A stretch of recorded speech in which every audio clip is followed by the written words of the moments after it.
ॐ सहनाववतु सहनौ भुनक्तु सह वीर्यं करवावहै तेजस्विनावधीतमस्तु मा विद्विषावहै। ओम शांति शांति शांति।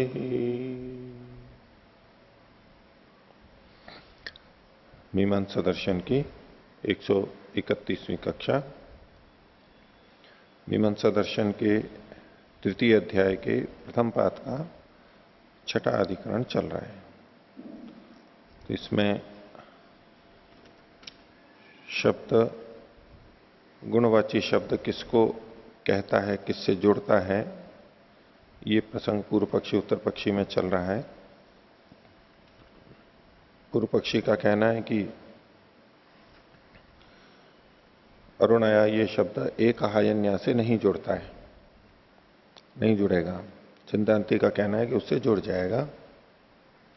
तो इस संबंध में पूर्व पक्षी ने बात रखी थी कि एक कारक विभक्ति है तृतीय अरुणया, ये तो क्रिया से ही संबंध हो सकती है। दूसरे अरुणया ये जो तृतीय विभक्ति है ये एक हायन्या इस शब्द के साथ में नहीं जुड़ सकती। कारक विभक्ति जुड़ेगी तो क्रिया के साथ ही जुड़ेगी, तो एक हायन्या से तो नहीं जुड़ सकती है, इत्यादि बातें। तो इसके उत्तर में फिर अब सिद्धांति उससे पूछ रहा है। पृष्ठ संख्या 658, ऊपर से 5वीं पंक्ति। तो सिद्धांत पूछता है कथम तरही भवती अत्र संबंध। यहां फिर कैसे संबंध बनाते हो आप? उदाहरण दिया नीलम उत्पलम इति, नील कमल, नीला कमल। यहां पर नीलम शब्द उत्पलम से जोड़ रहा है, तो ये आपने कैसे संबंध जोड़ा है? संबंध को जोड़ने वाली षष्ठी विभक्ति तो है नहीं, यहां पर कारक विभक्ति है। यहां तो नीलम उत्पलम, यहां कैसे जोड़ा? इस पर पूर्व पक्षी कहता है उच्यते भवती, होता है यहां पर संबंध। न तो श्रुति लक्षण किंतु वाक्य लक्षण। श्रुति से संकेतित नहीं होता है, ये वाक्य से संकेतित होता है। श्रुति का मतलब यहां पर होगा नीलम में जो विभक्ति है उससे तो ये संबंध नहीं बनेगा, क्योंकि सिद्धांत उसने यही मान रखा है कि कारक विभक्ति का प्रत्यय है, उसके कारण से ये क्रिया से ही जाके जुड़ेगा, क्रिया का ही वाचक होगा, क्रिया के ही विशेषण के रूप में आएंगे जितने भी कारक हैं। ये कारकवाची शब्द हैं, कारक विभक्ति है, तो श्रुति लक्षण से तो नहीं होगा किंतु वाक्य से हो जाएगा, वाक्य लक्षण। वाक्य के संकेत से ये उत्पल के साथ में जुड़ जाएगा। उत्पल शब्द सन्निधाने तदपेक्षो नील शब्द प्रयुज्यमान। तो उत्पल शब्द की सन्निधि में, उत्पल शब्द के पास में उसकी अपेक्षा रखता हुआ, उत्पल की अपेक्षा रखता हुआ नील शब्द जब प्रयोग किया जाता है, प्रयुज्यमान तेन एक वाक्यताम अभ्युपगच्छन, उसके साथ यानी उत्पल शब्द के साथ एक वाक्यता को प्राप्त करता हुआ अजहत स्वार्थ वृत्ति ही उत्पल विशेषाभिधान परः उच्चार्यमाण संबंधम अभ्युपैति। तो ये उत्पल नील शब्द उसके साथ में आता हुआ एक वाक्यता को प्राप्त हुआ अजहत स्वार्थ वृत्ति ही, जिसने अपने अर्थ को छोड़ा नहीं है। अजहत स्वार्थ वृत्ति, अपने अर्थ को छोड़ा नहीं है, यानी नील शब्द अपने ही अर्थ को यथावत दे रहा है, ऐसा रहते हुए।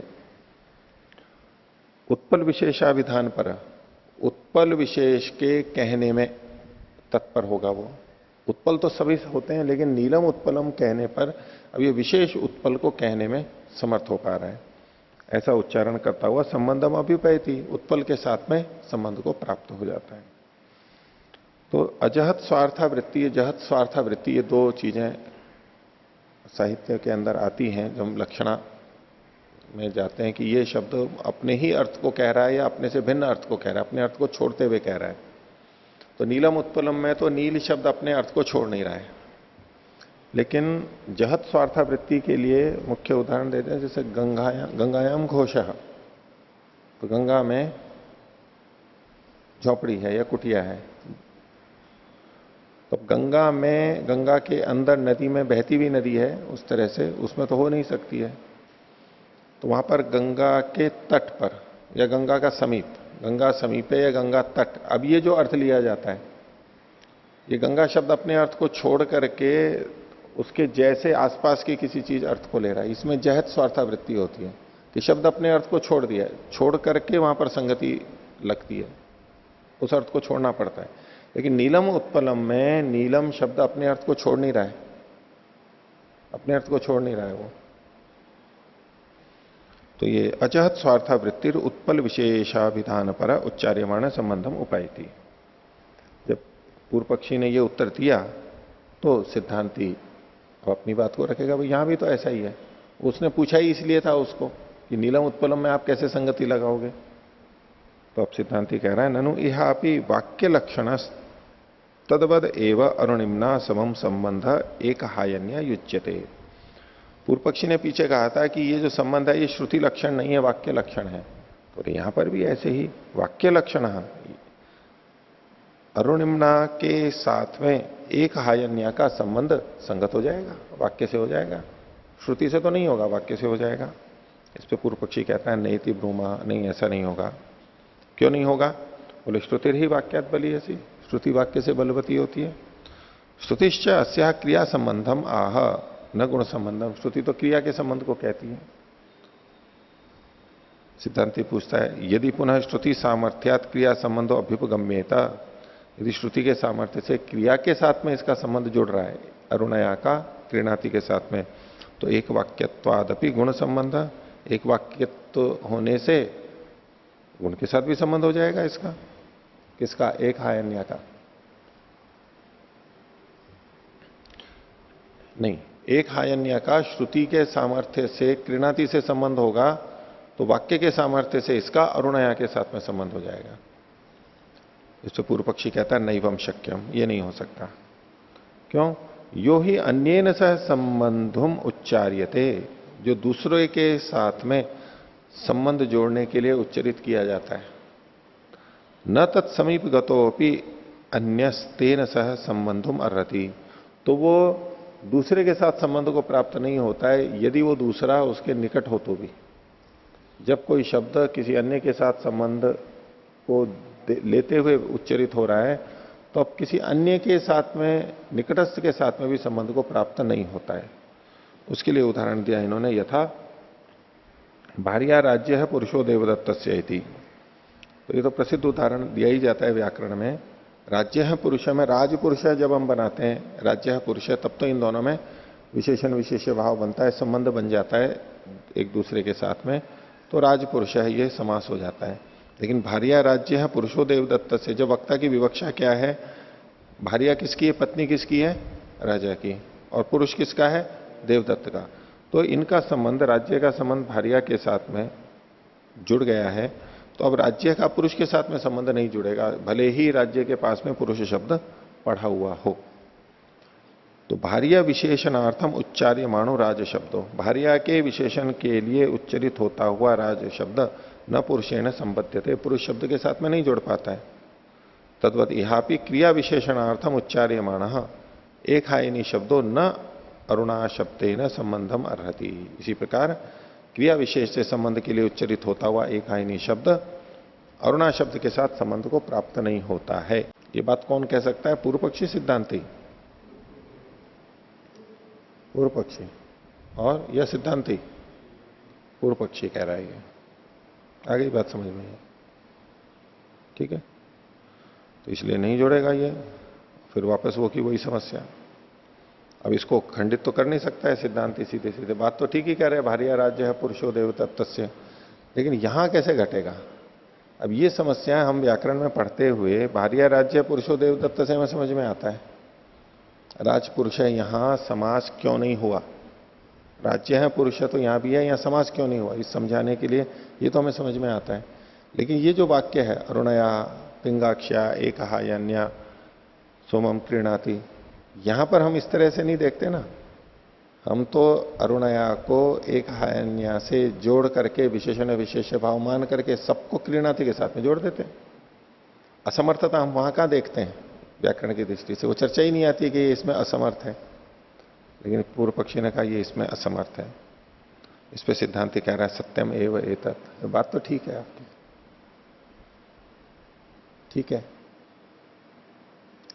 लेकिन आगे कहते हैं असत्याम आकांक्षायाम आनंतरियम अकारणम। इसलिए नहीं, इसी बात को कह रहा है, असत्याम आकांक्षायाम आनंतरियम अकारणम। जब आकांक्षा नहीं है उसके साथ में, किसी के साथ में विवक्षा नहीं है, तो आनंतरीय उससे जुड़ने का कारण नहीं बनता, आनंतरियम अकारणम। तो न्याय में भी आता है, जो इन्होंने नीचे भी दिया है, यस्य येनार्थ संबंधो दूरस्थस्यापि तस्य च। जिसका जिसके साथ संबंध है तो वो दूर के साथ भी हो जाता है। अर्थ तो ही असमर्थानाम, जो प्रयोजन की दृष्टि से एक दूसरे से युक्त नहीं होते हैं, अर्थ से असमर्थ होते हैं, तो ऐसे में आनंतरियम अकारणम, आनंतरिय उनके संबंध का कारण नहीं बनता है निकट होने मात्र से। हमारे घर के सटा हुआ किसी का घर है इसलिए हमारा उससे संबंध होगा, ये तो कोई बात नहीं हुई। लेकिन जिससे हमारा संबंध है वो उसका घर दूर होते हुए भी हमारा उससे संबंध बन जाता है। दूर होने से क्या फर्क पड़ता है, संबंध हमारा उस परिवार से है तो उससे जुड़ जाता है। तो निकटता मात्र से संबंध हो, ये तो कोई स्थान की दृष्टि से, देश की दृष्टि से निकटता हो, ये तो कोई अनिवार्य नहीं है, कारण नहीं है कि होगा ही संबंध।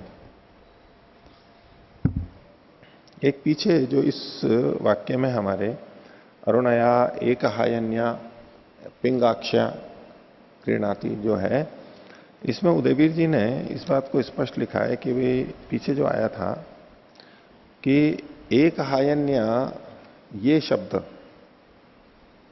समस्त पद, इसको इन्होंने कहा था ये द्रव्यवाची है, द्रव्यवाची है, गुणवाची नहीं है, ठीक है। तो ये एक हायन्या गुणवाची कैसे, द्रव्यवाची कैसे है, गुणवाची क्यों नहीं है? दिखने में तो यूं लगेगा कि ये गुणवाची है, क्योंकि एक वर्ष वाली जो है, एक वर्ष शब्द उसमें आ रहा है ना। और इसी तरह से पिंगाक्षा के लिए भी लगेगा, ठीक है, पिंगे अक्षिणी यस्याह, अब यहां भी बहुरी बनेगा, यहां भी बहुरी बनेगा, एक हायनी। तो उदयवीर जी ने दोनों के लिए लिखा है, ये बहुरी होने से ये अन्य पदार्थ प्रधान है और ये द्रव्य को कह रहे हैं दोनों, इसलिए इनकी चर्चा नहीं की है। अरुणया में अरुणा शब्द स्त्रीवाची गुणवाची हो सकता है, स्त्रीलिंग होते हुए भी गुणवाची हो सकता है, इस दृष्टि से यहां पर कथन किया गया, इसकी चर्चा चलाई है। तो उन्होंने इसको खोला है, एकम हायनम वयो यस्या, एक वर्ष वय है जिसकी, अभिप्राय वही है वयो, इसलिए स्पष्ट वयो यस्या स एक हायनी तया एक हायन्या। और पिंगाक्षा में पिंगे अक्षिणी यस्या स पिंगाक्षी तया पिंगाक्षा, ठीक है। तो ये द्रव्य को कहने वाला होगा, द्रव्य को कहने वाला होगा, ये गुण को नहीं कह रहा है।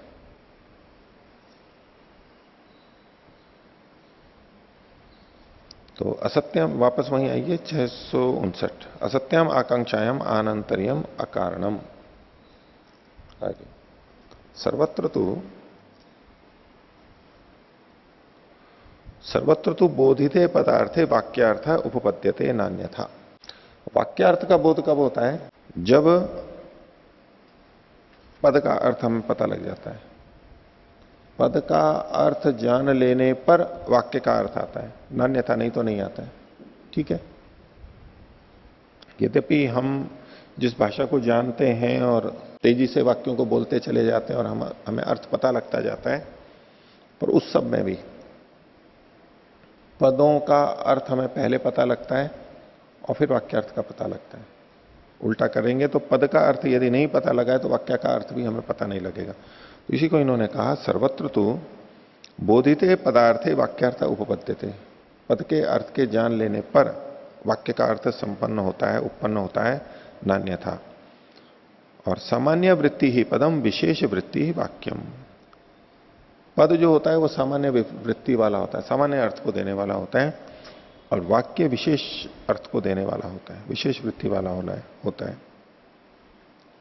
ये बात समझ में आई? पहले भी हमने चर्चा की थी, पद सामान्य अर्थ को कहता है और वाक्य विशेष वृत्ति को कहता है। तो कैसे कहता है सामान्य अर्थ को, कौन बताएगा? रविशंकर जी।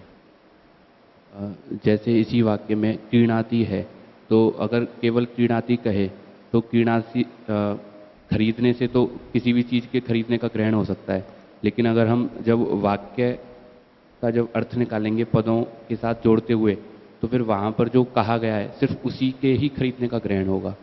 तो इस कारण से वो सामान्य से हट करके एक विशेष अर्थ में प्रयोग हो जाता है। अकेला पद तो किसी से विशेषित नहीं हो रहा है, इसलिए सब जगह प्राप्त हो जाएगा। सामान्य वृत्ति का मतलब हुआ सब जगह लगने लगेगा, वो कहीं भी लग सकता है, किसी को भी खरीदने में लग सकता है, किसी विशेष से नहीं है।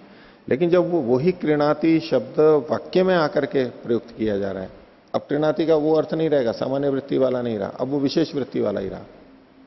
वो सोम के क्रय से संबंधित ही रहा, अब अन्य किसी के क्रय से संबंधित नहीं रहेगा, ये विशेष वृत्ति हो गई। और उसमें भी ऐसे सोम के क्रय से संबंधित होगा जो 1 साल की गाय से खरीदा जा रहा हो, हर किसी से नहीं जुड़ेगा वो। तो वाक्य में जब शब्द आ जाते हैं तो एक दूसरे के साथ में संबद्ध होने के कारण से, विशेषण विशेष भाव को प्राप्त होने से अब ये विशेष वृत्ति वाले हो जाते हैं, विशेष ही अर्थ को देते हैं, सामान्य अर्थ इनका हट जाता है। भिन्न पदों, इन्हीं पदों का अर्थ, मूल अर्थ तो वही खरीदना ही होते हुए भी वो विशेष जगह ही लगता है, नियत हो जाता है, वो अनियत नहीं रहता है, विशेष हो जाता है, सामान्य नहीं होता है। तो सामान्य वृत्ति ही पदम विशेष वृत्ति वाक्यम सामान्य न अभिप्रवृत्तानाम पदार्थानाम यद विशेष अवस्थानम सब वाक्यार्थ। वाक्यार्थ क्या होता है?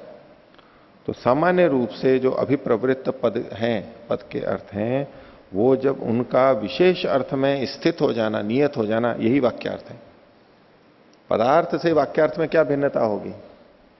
एक दृष्टि से देखें तो पहले भी चर्चा आई है कि भाई पद का जो अर्थ है वाक्य में भी वही अर्थ रहता है, बदल तो जाता नहीं है, सामान्य रूप से बदलता नहीं है, तो फिर वाक्यार्थ में क्या भिन्नता आती है? तो बदल जाता है। मूल अर्थ वही रहते हुए भी सामान्य वृत्ति से हटके विशेष वृत्ति में आ जाता है, और ये जो विशेष अर्थ की प्राप्ति है ये वाक्यार्थ है। तो वाक्यार्थ पदार्थ से भिन्न हो जाता है इस दृष्टि से। आगे तदेतद उक्तम, जैसा कि पहले कहा गया है, तत्भूतानाम क्रियार्थे न समामनायो अर्थस्य तन्निमित्तत्वात्। तो पीछे ये आ ही चुका है, पहले अध्याय के पहले पाठ का 25वां सूत्र है। तो अपने अपने अर्थ में विद्यमान जो पद हैं वो क्रिया के अर्थ के साथ में जुड़ते हुए जुड़ जाते हैं, क्योंकि अर्थ जो होता है पदों का वो तन्निमित्तक ही होता है, क्रिया के निमित्तक ही होता है, क्रिया से जुड़ करके ही लगेगा। आपने ये वेदों के अर्थ करने के संदर्भ में कईयों को सुना होगा कि वेद मंत्र का अर्थ हमें करना है। संस्कृत के वाक्यों में तो हमें थोड़ा सरलता रहती है, बने हुए वाक्य रहते हैं, पता रहता है, लेकिन वेद के मंत्रों का अर्थ करने में कठिनाई होती है। अन्वय भी करें तो कैसे करें? तो उसके लिए एक सूत्र दिया जाता है कि सबसे पहले क्रियापद को पकड़ लो। देखो इसमें क्रियापद कौन सा है, एक क्रियापद है या दो हैं, जितने हैं उसको पकड़ लो। उस मंत्र में नहीं है तो आगे पीछे मिलेगा कहीं ना कहीं। क्रियापद को पकड़ लिया, अब क्रियापद को पकड़ के अब उसके भिन्न भिन्न कारकों को देख लें, यानी जो सुबंत पद हैं उनको देख लें कि यहां कर्ता को, इसका कर्ता कौन है, कर्ता कौन है। क्रिया को पकड़ लिया, फिर उसके कर्ता को पकड़ लिया, इसका कर्ता कौन है, और कर्ता को पकड़ के फिर और कारकों को भी पकड़ लो कि भाई ये कर्म क्या है या करण क्या है, ये कुछ अधिकरण को कह रहा है। इन क्रिया और उसका कर्ता और फिर अन्य को पकड़ लो तो वो मंत्र ठीक ठीक उसमें अर्थ को दे देता है। ऐसा तो ये विधि तो ठीक है, की जाती है, लेकिन इसको कई जने इतना सरल प्रस्तुत करते हैं कि देखो वेद मंत्रों का अर्थ करना तो बिल्कुल सरल है, कुछ भी कठिन नहीं है। लोग यूं ही कहते हैं कि बहुत कठिन है। यहां भी आए थे, बताया था मैंने आपको पहले, तो प्रवचन हुआ उनका, ऋषि मेले के बाद रुके थे, बोले कि मैं ब्रह्मचारियों को वेदार्थ करना सिखाना चाहता हूं। बहुत सरल है, उन्हें परेशान होते रहते हैं, बहुत सरलता से। ठीक है, अवश्य बताइए। तो बताया उन्होंने, यही बात बताई, क्रिया को पकड़ो। उन्होंने एक मंत्र ले लिया, उस मंत्र को परिचित मंत्र, यानी उनका परिचित मंत्र, कि देखो ऐसे ऐसे ये हो जाता है, इतना सरल है। तो मैं थोड़ा विपरीत दिमाग वाला भी होता हूं, तो मैंने कहा कि ये विधि तो पता है, लेकिन सरलता तो नहीं होती है हमारे को वेद मंत्र का अर्थ करने में। ऐसे सरलता तो नहीं होती जितनी सरलता ये बोल रहे हैं। तो वहीं वेद पाठ भी होता है, तो संहिता रखी भी थी, जो भी थी, पता नहीं अथर्ववेद था या ऋग्वेद था। मैंने कहा जी आपने तो इस विधि को सीख लिया है, सरल अर्थ है, अब एक कहीं से पन्ना पलट लेते हैं और उस जगह एक मंत्र पे कहीं पर पंक्ति लगा देते हैं और आप इसी विधि से सरलता से अर्थ करके बता दो उसका। अब तैयार नहीं हुआ, करके नहीं बताया। किसी एक परिचित मंत्र को ले रखा है आपने, पहले से अर्थ समझ रखा है और फिर उस पर घटा के कहते हैं देखो कितना सरल है। भाई आप पूरे वेदों के मंत्रों के सरल अर्थ बताने की विधि बता रहे हो, तो वो तो फिर कहीं भी घट जानी चाहिए, आपको करके बता दो ना। तो कई बार ज्यादा अतिशयोक्ति में करके वो खुद भी नहीं कर सकते, इतने मात्र से अर्थ नहीं होता। ये सरलता तो विधि तो ठीक है, लेकिन इसका ये मतलब नहीं है कि बस अब हमारे को तो वेद मंत्रों का अर्थ ही करना आ गया, आपको कोई भी वेद मंत्र दे दो और आप अर्थ कर दोगे।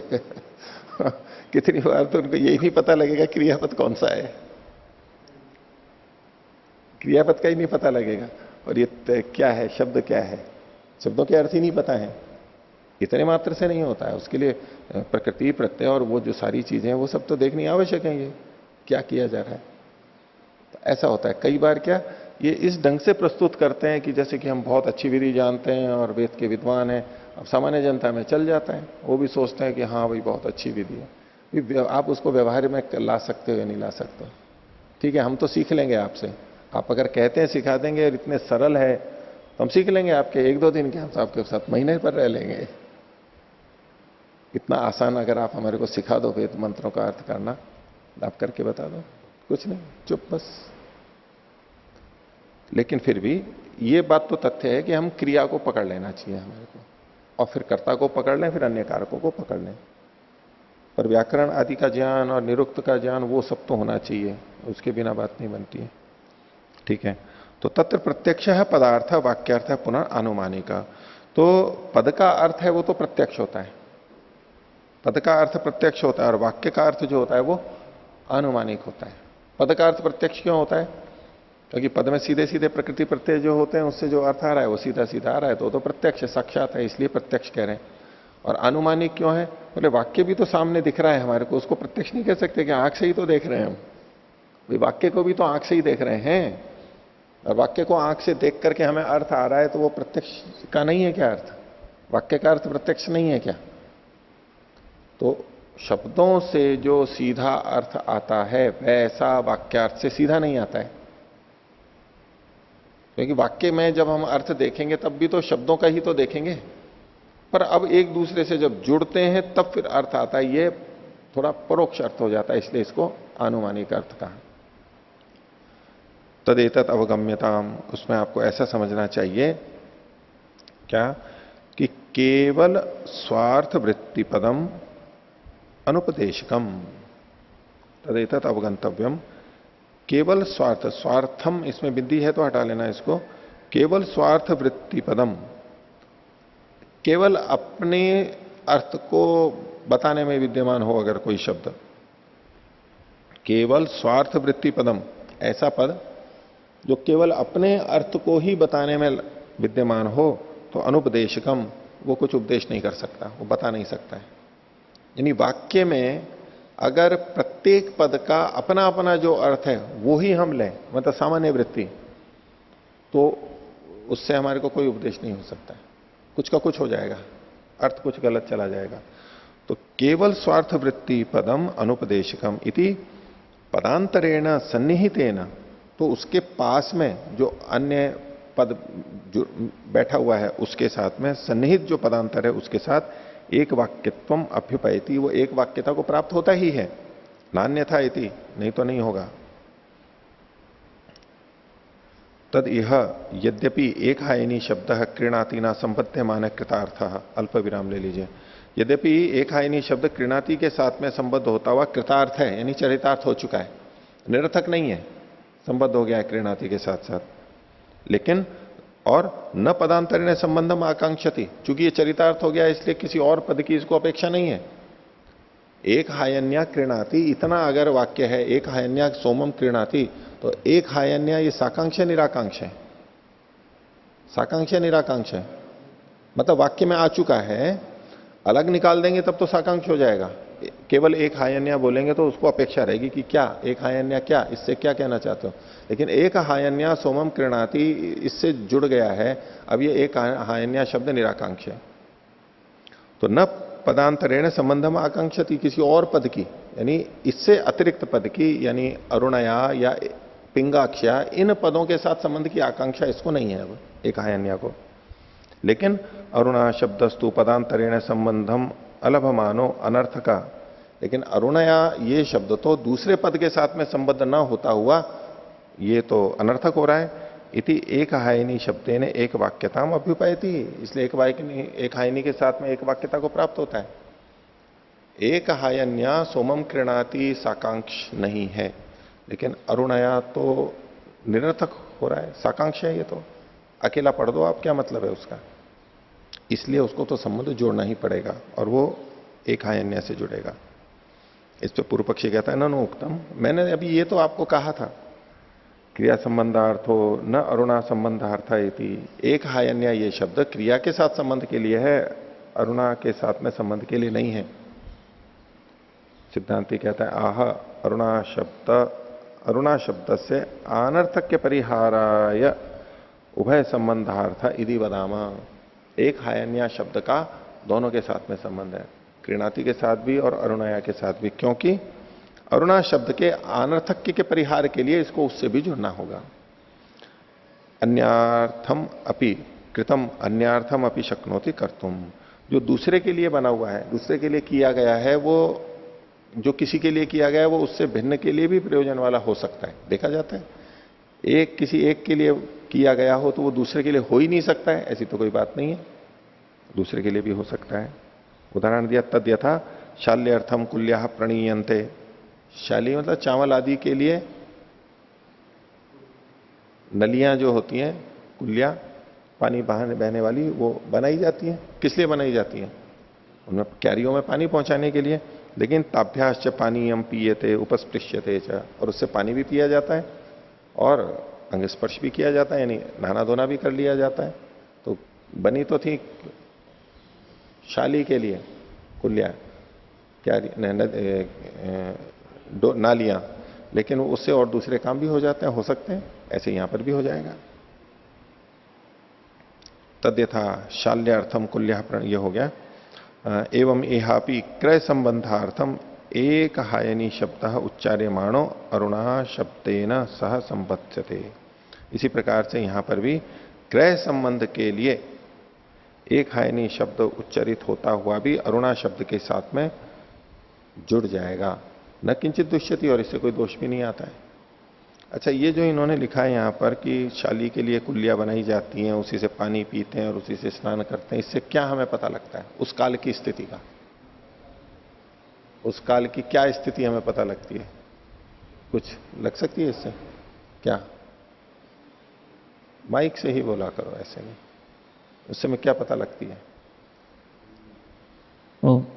उस समय भी चावल की खेती होती थी। उस समय भी चावल की खेती होती थी, हाँ। उस समय नहर आदि हमारे यहाँ पर भारतवर्ष में थी, नहरें थी थी जी। इससे नहर का कैसे पता लगा? कुल्य आदि जो नहीं तो पानी ले जाने के लिए, नहीं, कुल्लिया का नहर से, वो तो कुएं से भी जो पानी निकलता है, तो फिर जो नाली जा रही है वो भी तो कुल्लिया कहलाती है। तो एक पक्की नाली भी जो होती है ना, पक्की नाली, उसके लिए भी तो यहाँ प्रयोग कर सकते हैं। उसके लिए कहते हो, लेकिन ये तो वहीं घट जाएगा ना, कुएं से जो निकलती है, इससे नहर के लिए हम अर्थ लेंगे, ये कैसे आएगा? इसमें विज्ञान ढूंढ रहे हैं कि हमारे यहाँ विकसित थी उस समय भी नहर भी। हाँ, उस समय थोड़ी गरीबी थी, उस समय गरीबी थी अभी की अपेक्षा, उस समय गरीबी थी। अच्छा, कैसे पता लगा गरीबी थी? कमरे में अभी जैसे नल का सिस्टम है, उस समय ऐसा नहीं था, तो पानी नाले। कौन सा नल का सिस्टम? कौन सा, फंवारे वाला? फंवारे वाला वहां नहीं था। हाँ, क्या पता लगा इससे? मतलब कि आजकल आधुनिक जो घर बनते हैं तो अटैच लेटरिन, मतलब उसमें नल वगैरह सब शिफ्ट फिटिंग रहती है, वहां उस समय ऐसा कुछ नहीं था, खेतों में ही नहाया। मतलब अच्छा, कि भाई इनको नहाने के लिए और पानी पीने के लिए वहां जाना पड़ता है कुलिया में, घर में शौचालय स्नानागार नहीं है, अटैच लेटरिन बाथरूम नहीं है, इसलिए वहां पर उनको जाना पड़ रहा है। तो ये बता रहा है कि उस समय इसकी प्रगति नहीं थी।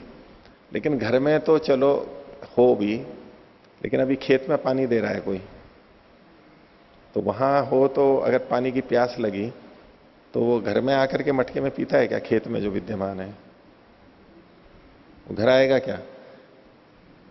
भाई आप शौचालय स्नानागार का तो बोल रहे हो, चलो स्नान की दृष्टि से, लेकिन पानी पीने के लिए आप क्या हो? इससे ये भी पता लगता है कि फिर तो घरों में पानी भी नहीं रहता था उनके, इसलिए तो कुल्लियों में पानी पीते थे। ऐसा कोई अर्थ लेके क्या? भाई खेत में है, खेत में तो घर में है तो घड़ा होते हुए भी खेत में इससे पिया जा सकता है, ये कोई निष्कर्ष नहीं होगा। हाँ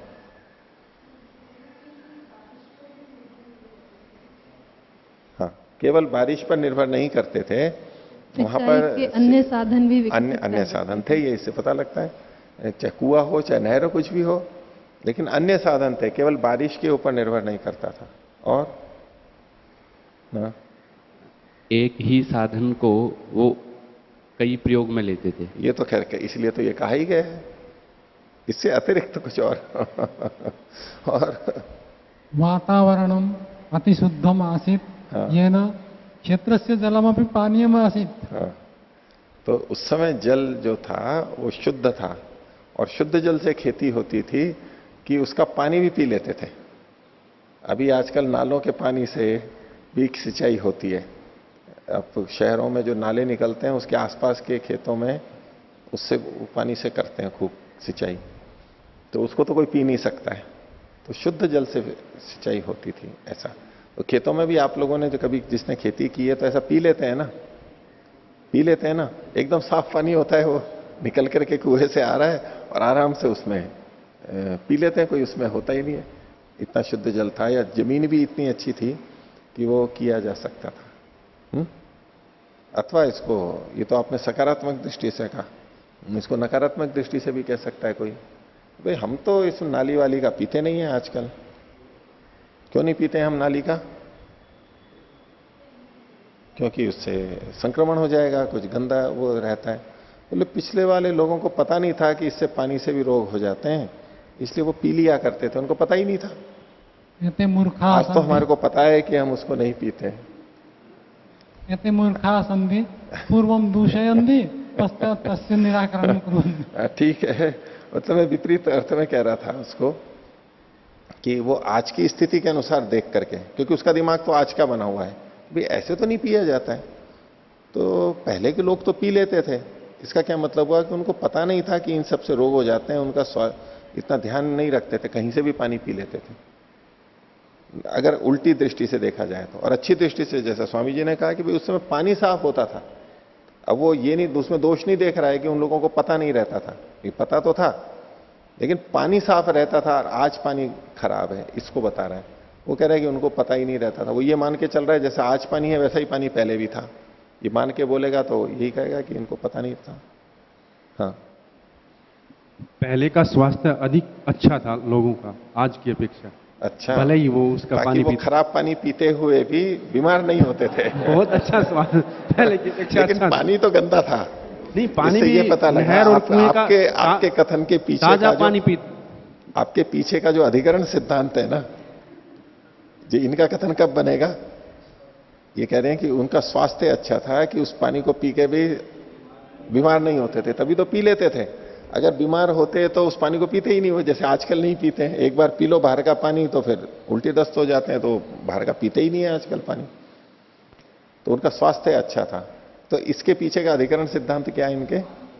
पानी तो गंदा था, ऐसा मान के ही तो इन्होंने कहा नहीं, लेकिन हम अधिकरण सिद्धांत से निश्चय कर सकते हैं ना, नहीं तो इनका ये कथन ही नहीं बन सकता था। ठीक है, ये जो मैं नकारात्मक बोल रहा था ना कि वो उनको स्वास्थ्य का ध्यान नहीं रहता था, पानी खराब रहता था, उसमें से इन्होंने पानी पीछे भी खराब था ये मानते हुए उसमें सकारात्मकता इन्होंने ढूंढी है, नकारात्मकता में, कि उनको बीमारी नहीं होती थी। ठीक है, तो आगे देखिए, नहीं तदस्ति पूर्व पक्षी का शुरू होगा ना।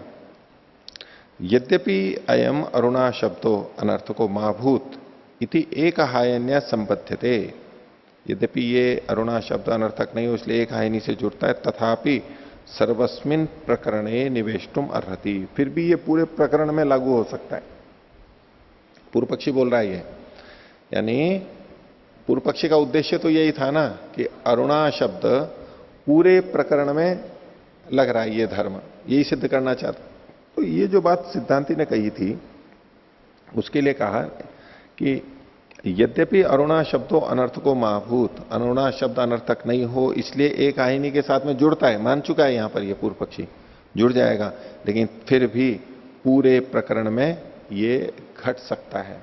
आप इतना कह लो कि अरुणा शब्द एक हायन्या के साथ में जुड़ रहा है इसलिए अब और कहीं नहीं जुड़ सकता, ये बात नहीं है, जुड़ तो फिर भी वो सब जगह सकता है। कैसे? न चैनम सोमम कृणाति इत्येष शब्द शक्नोति विशेषतुम। सोमम कृणाति शब्द अरुणया को विशेषित नहीं कर सकता है। अगर सोमम कृणाति शब्द अरुणया को विशेषित करेगा तब तो उसी से संबद्ध हो जाएगा और कहीं नहीं जा सकता है। लेकिन सोमम कृणाति शब्द अरुणया को विशेषित नहीं कर सकता, इसलिए जुड़ तो रहा है उससे लेकिन उसको विशेषित नहीं कर सकता, इसलिए अब ये अरुणया शब्द कहीं भी जा सकता है। इस शैली से पूर्व पक्षी बोला न चैनम, चैनम मतलब इस अरुणा शब्द को सोमम कृणाति इति एषः शब्द, ये पूरा शब्द विशेषतुम न शक्नोति, विशेषित नहीं कर सकता है। न ही अयम, अयम का मतलब है अयम शब्द, कौन सा शब्द? सोमम कृणाति ये शब्द। न ही अयम विशेषणत्वेन उच्चार्यते, सोमम कृणाति यहां पर विशेषण के रूप में उच्चरित नहीं हुआ है। कैसे? किम तरही अपूर्वो अयम विधीयते, ये अपूर्व रूप से जुड़ा हुआ है। तो अरुणया को आप एक हायन्या से जोड़ भी दोगे तो भी ये इसी वाक्य से सोमम कृणाति से ही जुड़ करके नहीं रह जाएगा, ये कहीं भी जा सकता है और जगह भी जा सकता है। आई बात समझ में पूर्व पक्षी की दृष्टि? तो इसलिए ये गुण धर्म तो सब जगह जा सकता है।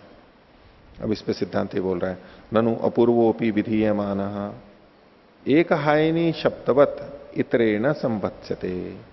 बोले ये अपूर्व विधीयमान होता हुआ भी, कौन? सोमम कृणाति, अपूर्व का कथन कर रहा है, पहले नहीं आया, सोमम कृणाति की विधि कर रहा है यहां पर। अपूर्व का अपूर्व रूप में विधीयमान होता हुआ भी एक हायनी शब्द के साथ में, एक हायनी शब्द के समान इतरेण संबत्स्यते, दूसरे शब्दों के साथ में जुड़ जाएगा। एक हायनी शब्द अरुणया के साथ में जुड़ गया, ये पहले बता दिया है। तो बोले सोमम कृणाति भी अरुणया के साथ में जुड़ जाएगा, भले ही ये अपूर्व की विधि है तो भी उसके साथ में जुड़ जाएगा। कथम, कैसे? तो प्रयोजनाय ही उच्चार्यमाण शब्दो येनार्थ तस्मै तावत प्रयोजनाय अवकल्प्यते। तो प्रयोजन के लिए उच्चरित होता हुआ शब्द, कोई भी शब्द किसी प्रयोजन के लिए उच्चरित होता है, तो प्रयोजनाय ही उच्चार्यमाण शब्द ये नार्थ, जिसके साथ में उसका संबंध होता है, तस्मै तावत प्रयोजनाय अवकल्पते, उसके लिए वो तस्मै प्रयोजनाय, उस प्रयोजन के लिए समर्थ होता है, उसको के साथ में युक्त हो जाता है। सन्निहितश्च बुद्धौ भवति, और ये सन्निहित कैसे होते हैं, मिलते कैसे हैं ये शब्द? तो बोले बुद्धि में मिल जाते हैं ये। वैसे तो अरुणया और कृणाति दूर दूर हैं, लेकिन आपस में जुड़ कैसे गए? बोले बुद्धि में जुड़ जाते हैं। सन्निहितश्च बुद्धौ भवति तेन बुद्धौ सन्निहितेन शक्यते साकांक्षा संबंधितुमिति। इसलिए बुद्धि में जो ये सन्निहित हो गए हैं उनके द्वारा ये समर्थ होता है, ये संभव होता है कि साकांक्ष शब्द को जोड़ने के लिए वो समर्थ हो जाते हैं। बुद्धि में सन्निहित हो गया तो किसके द्वारा? सोमम कृणाति के द्वारा साकांक्ष शब्द यानी अरुणया, उस साकांक्ष शब्द संबंधित, उस साकांक्ष शब्द को जोड़ने में ये समर्थ हो जाते हैं। पूर्व पक्षी कहना नहीं तदेवम, ऐसे नहीं हो सकता है। यो ही असंबध्यमानो अनर्थको भवति ससंबद्धते नान्य, जो असंबद्धमान होता हुआ, नहीं संबद्ध न होता हुआ, किसी से भी संबद्ध नहीं हो पा रहा है, इसलिए जो अनर्थक होता है वह ही संबंध होता है, ना अन्य, दूसरा संबंध नहीं, संबद्ध नहीं हो पाता है। संबद्ध कब होगा, संबद्ध कब करना पड़ता है? वास्तव में संबद्ध होता नहीं है, लेकिन अनर्थक हो रहा है इसलिए संबद्ध होता है। ये बात कही। पीछे भी जो अरुणया को एक हायन्या के साथ में सिद्धांति ने जोड़ा था, इसी बात को तो कहा था, ये तो साकांक्ष हो जाएगा, निरर्थक हो जाएगा, तो उसको निराकांक्ष करने के लिए एक हायन्या से जुड़ जाएगा वो। इसी के लिए ये कह रहा है कि यो ही असंबद्ध मानो अनर्थको भवति, जो अन्यों से असंबद्ध होता हुआ, अगर असंबद्ध हो तो अनर्थक होने लग जाता है। ससंबद्धते नान्य, वो संबद्ध हो जाएगा, अन्य नहीं। कुत एतत्, कैसे? तो संबद्ध माने ही सामान्यम विशेष अवस्थाप्येत। जब संबद्ध हो जाता है, संबद्धमान होने पर, जुड़ना होने पर, जो सामान्य है वो विशेष में स्थापित कर दिया जाता है, विशेष के साथ में स्थापित कर दिया जाता है। सामान्य मतलब तो ये अरुणा शब्द सामान्य था, वो विशेष के साथ में जुड़ जाता है। वो विशेष को आप कृणाति की दृष्टि से भी ले सकते हैं, या तो एक हायन्या के साथ में ले सकते हैं। तत्र वाक्येन श्रुति ही पीड़िता स्यात्, और ऐसा यदि आप करोगे तो वाक्य के द्वारा श्रुति पीड़ित हो रही है। वाक्य के द्वारा श्रुति पीड़ित हो रही है। दुर्बल के द्वारा बलवान पीड़ित हो रहा है। दुर्बल के द्वारा बलवान पीड़ित होता नहीं है। अगर हम कहें दुर्बल से बलवान पीड़ित हो रहा है तो ये गलत दोष हो गया।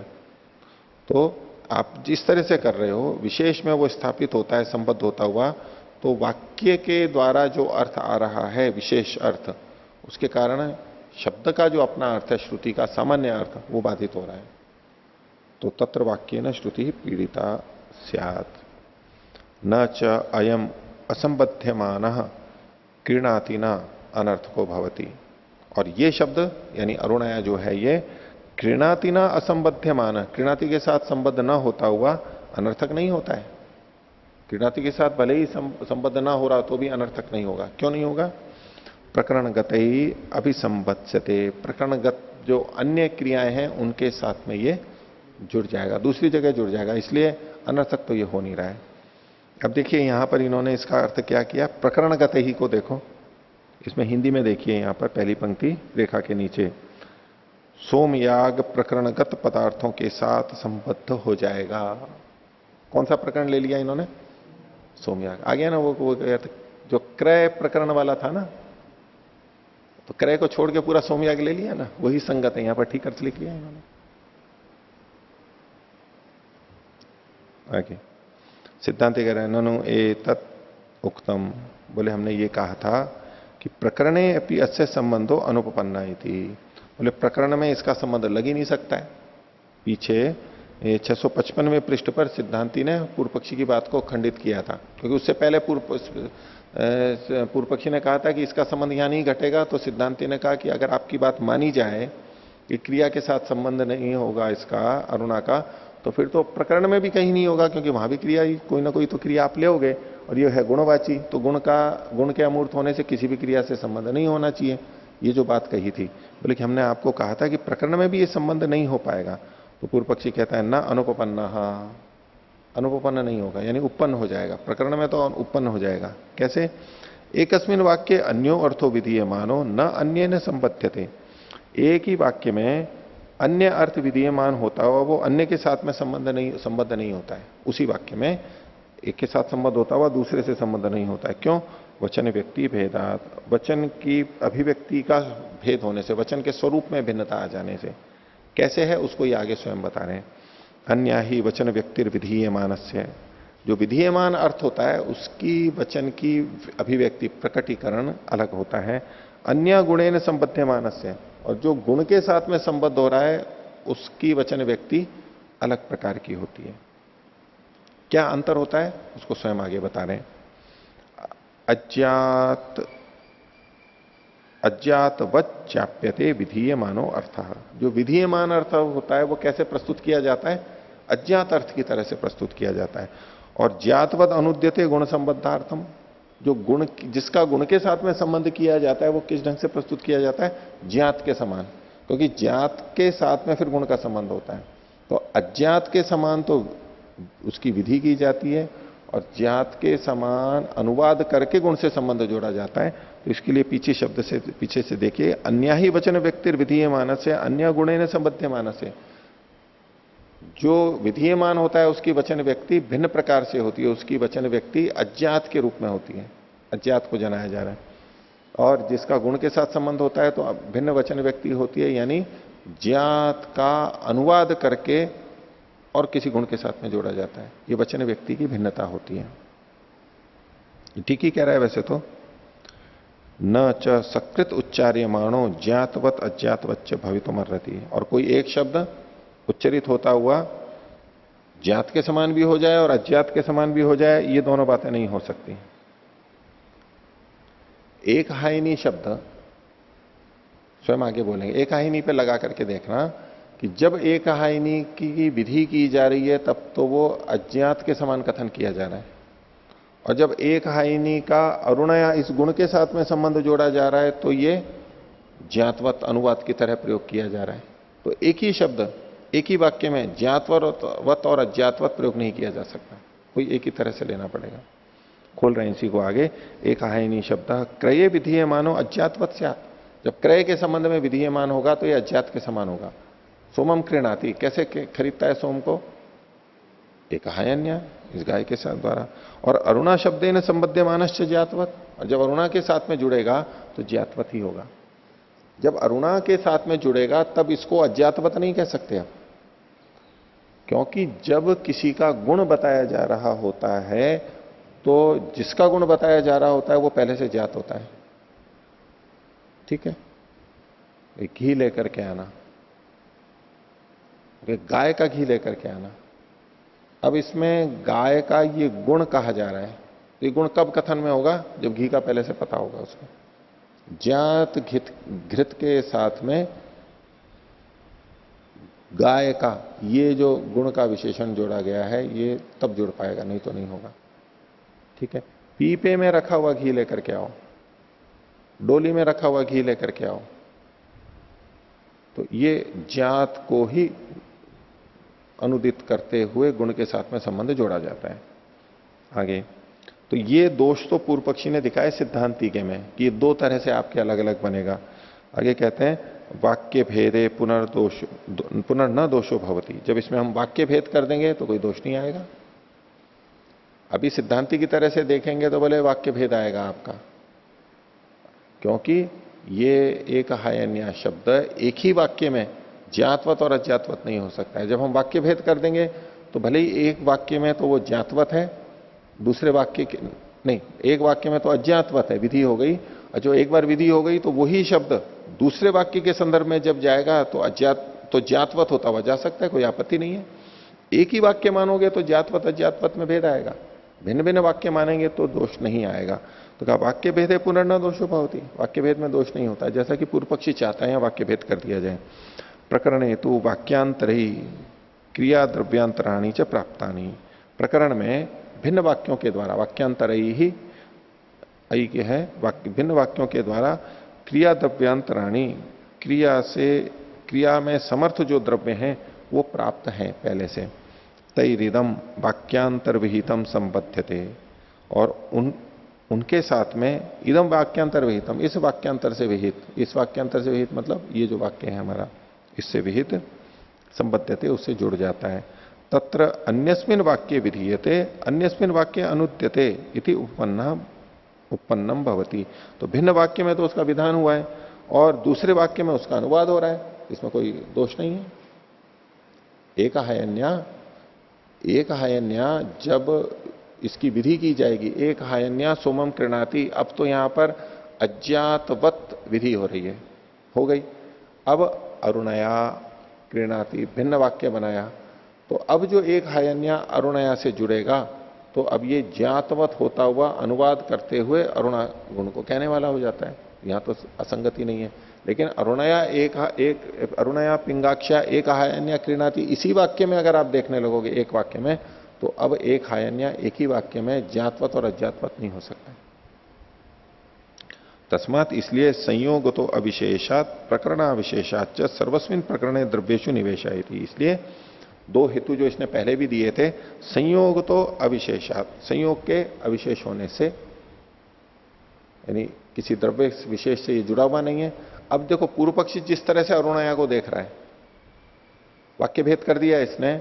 जब हम एक ही वाक्य देखते हैं तो हमें क्या लगता है, अरुणया एक हायन्या से जुड़ा हुआ है तो संबद्ध हो गया, तो और कहीं नहीं जा सकता ये, लेकिन इसने वाक्य भेद कर दिया, अरुणया अलग हो गया, एक हायन्या सोमनमम कृणाति। तो अब जो अरुणया है ये केवल एक हायन्या गवा के साथ में नहीं जुड़ा हुआ है, ये कहीं भी जा सकता है। इस दृष्टि से ये कह रहा है कि संयोग तो अविशेषात, अरुणया का किसी से संयोग विशेष तो है नहीं, और प्रकरण अविशेषाच, और प्रकरण एक ही है। उसी प्रकरण में एक आयन्य गौ भी है और उसी प्रकरण में अन्य द्रव्य भी हैं, तो सब पे लग जाएगा। तो सर्वस्विन प्रकरण है, इस पूरे प्रकरण में द्रव्यों में इसका, इस प्रकरण में स्थित जितने भी द्रव्य हैं उसमें इसका अरुणया का निवेश हो जाए, अर्थात ये लाल पीला अरुण वर्ण सब जगह लगने लगेगा। एवं प्राप्ति ब्रूम, ऐसा प्राप्त होने पर अब सिद्धांति बोल रहे हैं। ठीक है, ये तो भूमिका बनाई है इन्होंने अभी तक सूत्र तो आया ही नहीं है ना। इस भूमिका के अंदर अब सूत्र आएगा और सूत्र में भी आगे इसमें चर्चा तो चलनी ही है।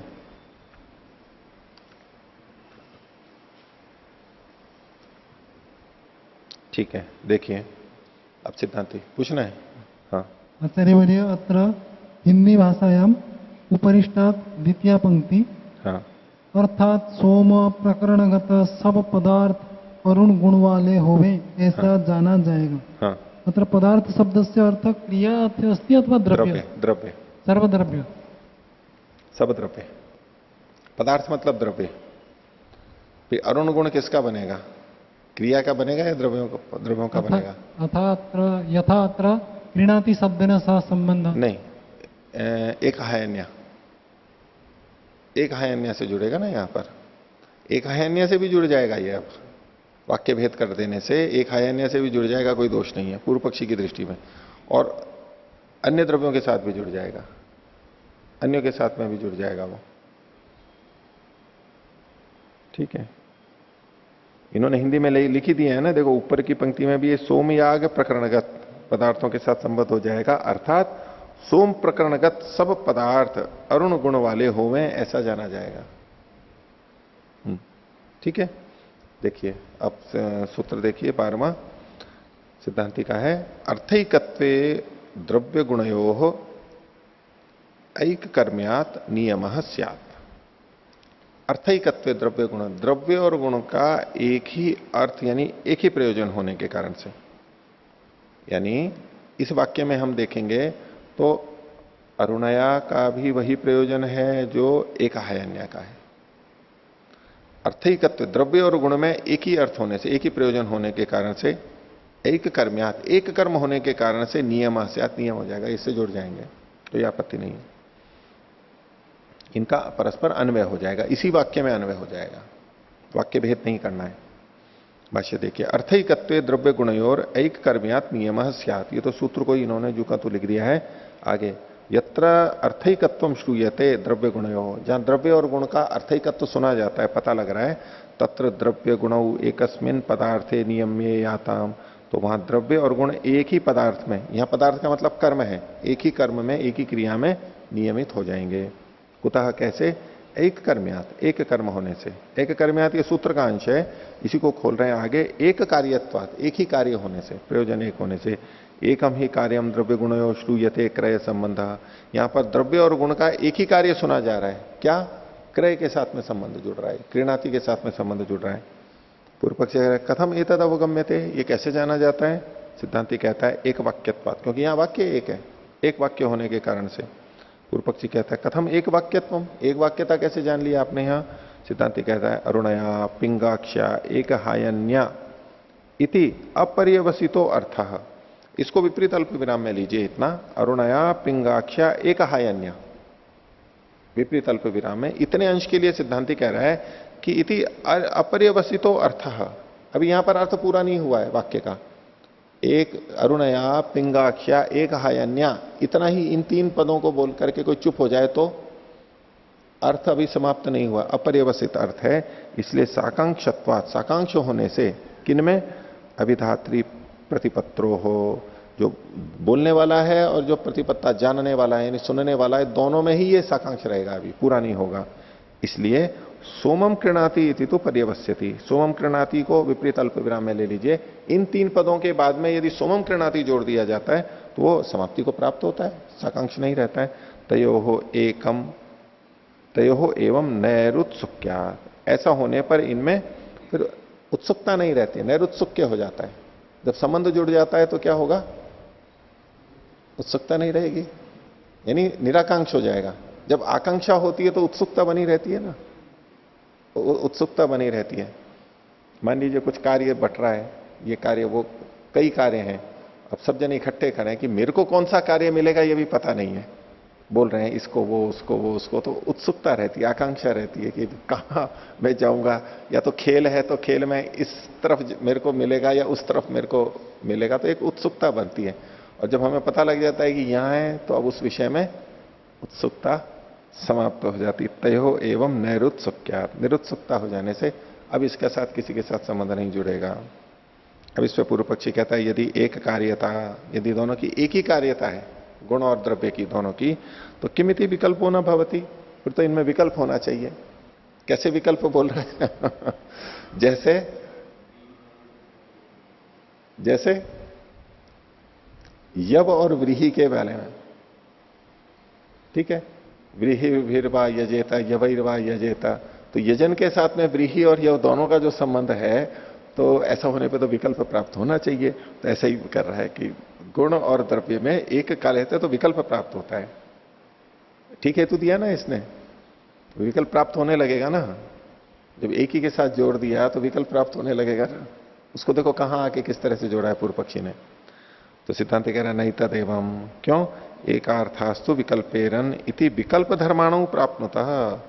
ये एकार्थास्तु विकल्पेरन, ये जो था ये आगे आएगा, कहीं का है वचन, ये एकार्थास्तु विकल्पेरन, एक ही प्रयोजन के लिए अगर दो चीजें कही गई हो तो विकल्प होगा। ये विकल्प धर्माणु प्राप्त होता है, जो विकल्प धर्म वाले द्रव्य हैं वहां पर यह प्राप्त होता है। इति अयुक्तो अयम पर्यनुयोग, जो ये आपने टोका है बीच में, इसमें आक्षेप दिखाया, ये गलत ढंग से दिखाया है। जब हम कहें कि दिल्ली जाने के लिए बस भी है और रेल भी है, तो अब यहां पर विकल्प प्राप्त होता है जहां पर विकल्प धर्म वाले प्राप्त हो रहे हों। यहां तो ये विकल्प वाले नहीं है कि अरुणया से अलग विकल्प प्राप्त हो रहा है और एक हयन्या से अलग प्राप्त हो रहा है, ये यहां पर संगत नहीं होता है। आपने गलत जगह इस बात को लगाया। तो एक प्रयोजन होते हुए भी ये दोनों विकल्प को प्राप्त नहीं होंगे, ये दोष नहीं है। तो इतना ही रखते हैं, इसी विषय को आगे और चलाएंगे। प्रणव ताली।